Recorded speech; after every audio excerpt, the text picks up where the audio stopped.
हमारे सबके विश्व के नेता माननीय नरेंद्र भाई मोदी को प्रणाम करते हुए यहाँ पर आपको इस कार्यक्रम में मान लेने के लिए, आपके इस कार्यक्रम में भाग लेने के लिए विशेष तौर पर आए हुए हमारे केंद्रीय मंत्री माननीय श्री फूगन सिंह जी कुलस्ते साहब, central minister, chief post master general के Sharma ji, post master general Amitabh Singh ji, Shrimati Vandana ji, यहाँ पर उपस्थित सभी अधिकारी, प्यारे बच्चों, समय की मर्यादा है, थोड़ी देर में हम माननीय प्रधानमंत्री जी का उद्बोधन सुनेंगे।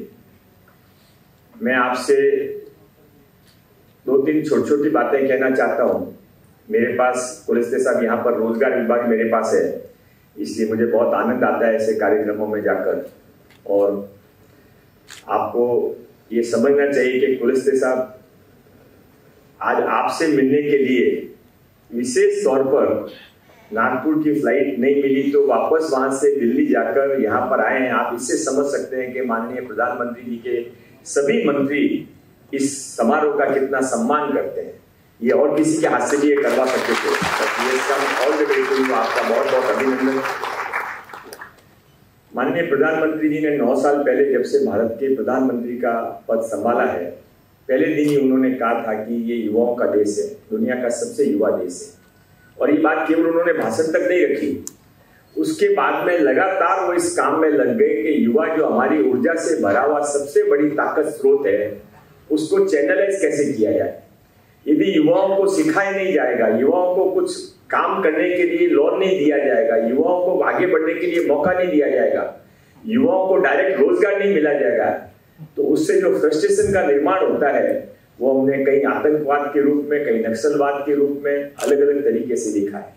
और इसके लिए पहले साल ही 2014 के अंदर ही उन्होंने स्किल डिपार्टमेंट की स्थापना की थी।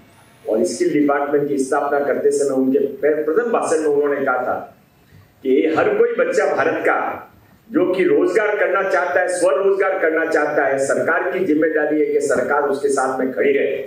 और उसके बाद उन्होंने मुद्रा लोन जैसा एक क्रांतिकारी कदम उठाया। मुझे मालूम नहीं आप में से कितने लोगों का मुद्रा लोन की प्रोसेस से काम पड़ा है।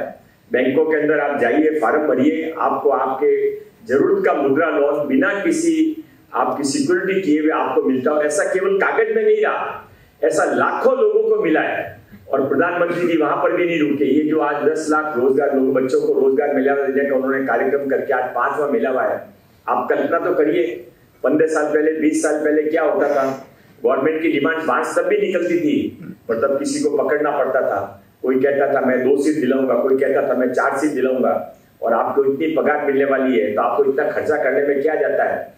आपने फूकता नहीं है, आप सौभाग्यशाली हैं कि आपको ऐसे प्रधानमंत्री के नेतृत्व में भारत के अंदर आगे बढ़ने का मौका मिल रहा है, जिसने पहले दिन कहा था न तो मैं खाऊंगा और न किसी को खाने दूंगा।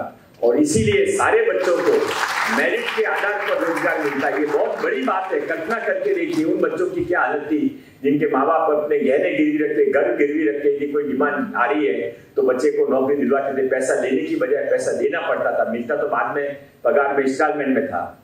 ये जो परिवर्तन है, इस परिवर्तन के साथ में हमारी भी जिम्मेदारी है। आपको आज नौकरी मिल जाएगी। पूरे भारत के अंदर 45 सेंटर के अंदर 71,000 बच्चों को आज बांटे जा रहे हैं। 10 लाख लोगों का भी पूरा हो जाएगा। और प्रधानमंत्री जी का ऐसा आज तक का ये हम सब ने देखा है कि वो जो टारगेट करते हैं, टारगेट तो अचीव होता है, टारगेट से थोड़ा और आगे जाते हैं। तो 10 लाख से आश्चर्य मत करना कि आपके आगे 11 लाख, 12 लाख, 15 लाख बच्चों को भी नौकरी मिले। पर इसके बाद हमारी भी जिम्मेदारी है। उन्होंने जिस अपनापन से, जिस आदर के साथ में, आपको विश्वास के साथ में आपको यहाँ पर हमारे केंद्रीय मंत्री को भेज के सारे अधिकारियों के सामने आपको सम्मान के साथ में नौकरी दे रहे हैं। नौकरी मिलने के बाद में मेरा काम केवल मेरा घर बचाना नहीं है, मेरा काम मेरा जीवन जीना नहीं है, मेरा काम ये देश बचाना है। मेरा काम जो 100 साल पहले एक नरेंद्र आए थे, विवेकानंद जी का असली नाम नरेंद्र दत्त था, उन्होंने उस समय कहा था कि भारत एक बार विश्व गुरु बनेगा। तब उनको मालूम नहीं था कि नॉलेज सदन की भविष्य में जो लिखा हुआ है कि एक आदमी साउथ से निकलेगा और वो सारे विश्व का नेता बनेगा।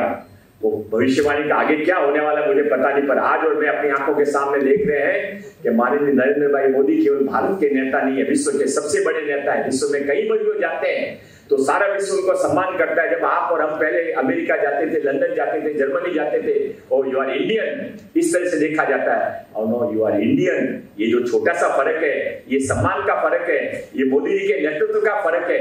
सारे विश्व के अंदर भारत के लोगों को सम्मान के साथ में देखा जाता है, विश्वास के साथ में देखा जाता है। आप उस आंदोलन के हिस्सा बने और नौकरी पाने के बाद में जो माननीय मोदी जी ने सपना देखा है कि एक अच्छा भारत बने, विकासशील भारत बने, भारत केवल कुछ लोगों के हाथ में नहीं रहे, भारत ये 100 करोड़ 125 करोड़ लोगों का भारत बने।